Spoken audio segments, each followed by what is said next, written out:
Former President Donald Trump has now officially been informed that he is currently the main target of a criminal investigation into alleged mishandling of classified documents. And there are some signs indicating that he could be indicted in this case very soon.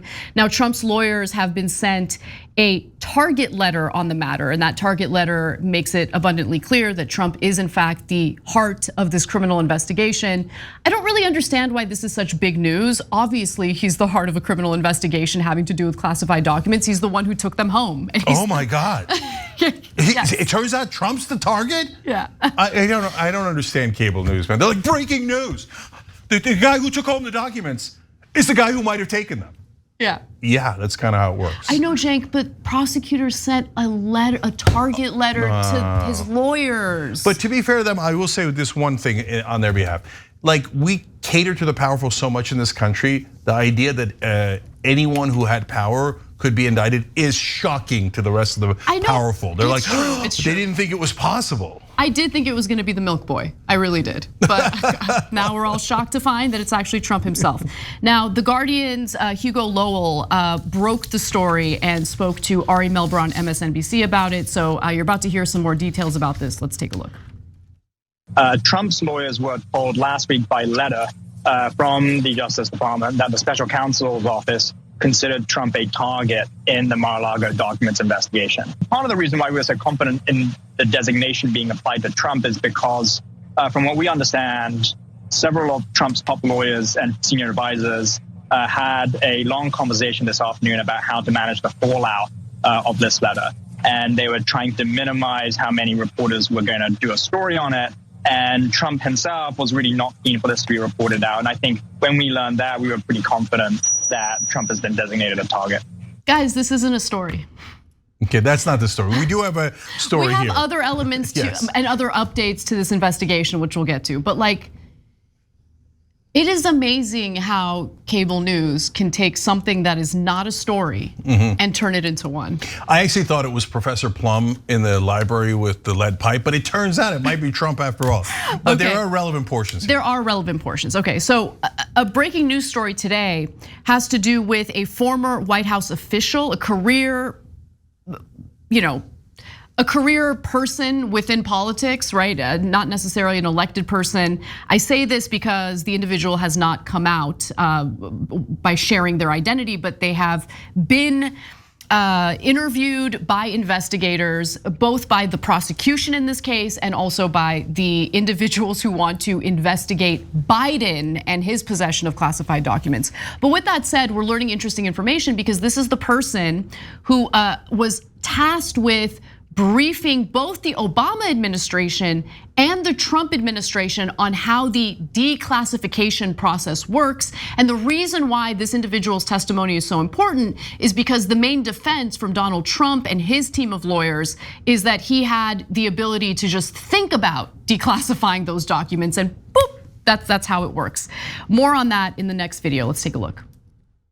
This official who served in both, correct me if I'm wrong about anything, of Trump and the Biden administrations, a careerist familiar with the classification process, has spoken to federal prosecutors about what Donald Trump knew, what Donald Trump was told while he was in the White House about the process. He understood the rules, number one. Plus, spoke Don McGahn, the former White House counsel, John Kelly, the former White House chief of staff, John Eisenberg, the former National Security Council lawyer, big players, smart people, close people to Donald Trump inside the White House. They all knew the process and they talked to Trump about it as well. So what Trump says publicly contradicts what you have learned here. Yeah, exactly. So that's mounting evidence that is not going to bode well for Trump. And as a result, there's a lot of speculation that very soon he will be indicted in this case.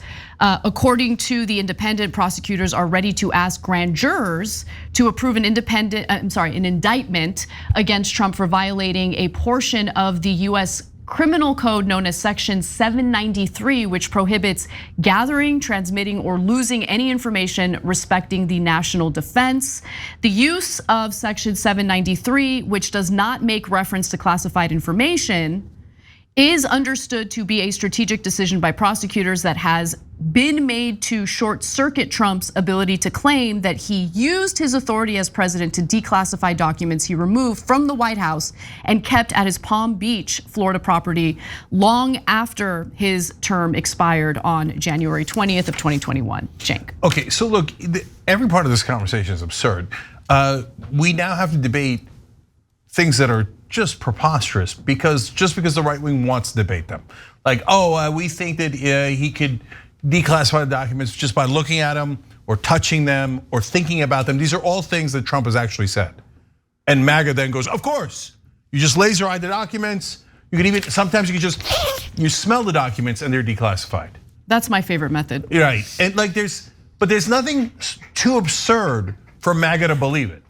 Nothing too absurd. Like Donald Trump could say, well, look, the documents are obviously classified. You normally go through a very detailed process, and that's the law. But there is an exception. If you take them and you rub them under your underarm, declassified. And MAGA will be like, that's definitely right. Oh, you guys are so biased against Trump. You know that if you do this, it's always declassified. You know that. Biden did that once. Okay, like it's absurd. Of course he took them home. They said to him, bring them back. We know you have them. He actively hid them. They have guys on tape moving the boxes. Yep. And then the lawyer then goes into the place where they move the boxes and only finds a certain amount. Then the government says, no, we know you have top secret documents. Give them back. He's like, no, I don't. No, I don't. Then they go into Mar-a-Lago and they find all the top secret documents. Yep. It's an open and shut case. There's no question about it. There's only two reasons why we're debating it. One is the right wing will believe anything and will debate anything. And two is that the people in power are kind of skittish about it because they've never prosecuted anyone in power. And they're worried that it might come back on them at some point. So they're like, we really gotta get this guy. But on the other hand, what if we were held accountable? That's the only reason why we're having these nonsense conversations. What if this guy should have been arrested a long time ago? Yeah, like what if, potential insider trading among members of Congress were actually investigated by an independent third party? Oh, there's no way that any Republican or Democrat's gonna agree to that because they're all corrupt. Okay, now look guys, there are two parts of this that are interesting in terms of there's two layers, right? The first layer is, did he break the law by taking the top secret documents and not returning them and obstructing justice? That's an open and shut case. Now, my question is, did he actually try to do something more nefarious with the documents? Like maybe share them with Saudi Arabia, who's been funneling him and his family millions, if not billions of dollars right after he left office with the private equity deal and with the Live Golf deal, etc. But so far, I haven't seen anything leaked from the prosecutors that leads in that direction. So I'm actually a little disappointed. I haven't seen any hint of evidence in that direction. And you need evidence. You can't assume that one. There's no way. That one's not at all obvious, okay? And then finally, the other giant thing is Mark Meadows. Mark Meadows now apparently testifying against Trump as his former chief of staff. And there's some reports, unconfirmed, that he is going to plead guilty, and that would be shocking. If he did that, that means he's in a lot of trouble, and he's giving them tons of material on Trump, who's then in a lot of trouble, but we don't know that fully yet. So one other thing that I wanted to mention, which would explain what we slugged this story, Fash Flood, is a flooding incident that is strange. And I just want to note that there's nothing proven by this, right? But it is strange. So it turns out that an employee at Donald Trump's Mar-a-Lago residence drained the resort's swimming pool last October and ended up flooding a room where computer servers containing surveillance video logs were kept. Now those are the video logs that investigators want to review in this case, and you're about to learn more about this convenient flooding and how it might actually backfire in the next clip.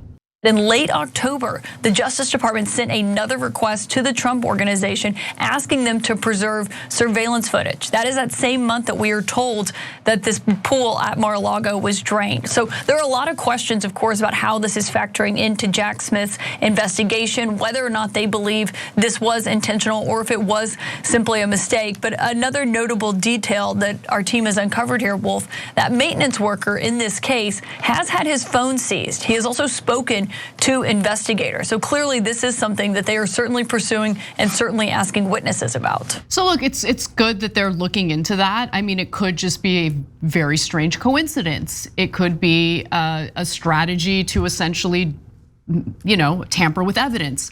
I don't know, no one knows, but according to the report you just heard from, the prosecutors are looking into that. Yeah, so my thought on that is when I first saw cable news reporting that there was inappropriate flooding at Trump's Mar-a-Lago, I was like, come on guys, you're taking it too far, right? But it turns out it's not flooding, they drained it on purpose. And it turns out it just got directed to the one room with the surveillance video. Yeah, how does that happen? Right after the authorities asked for the surveillance video, which then makes it 10,000 times more fishy. But having said that, that's exactly the type of thing that is not obvious, right? Meaning that we don't have enough evidence publicly now to say that that's definitely true. That's what you go to court for. And if you've got the evidence showing that, then I think it's pretty damning. It's among many things that are damning, but they gotta show that one in court. Thanks for watching The Young Turks, really appreciate it. Another way to show support is through YouTube memberships. You'll get to interact with us more. There's live chat emojis, badges. You've got emojis of me, Anna, John, JR. So those are super fun. But you also get playback of our exclusive member-only shows and specials right after they air. So all of that, all you gotta do is click that join button right underneath the video. Thank you.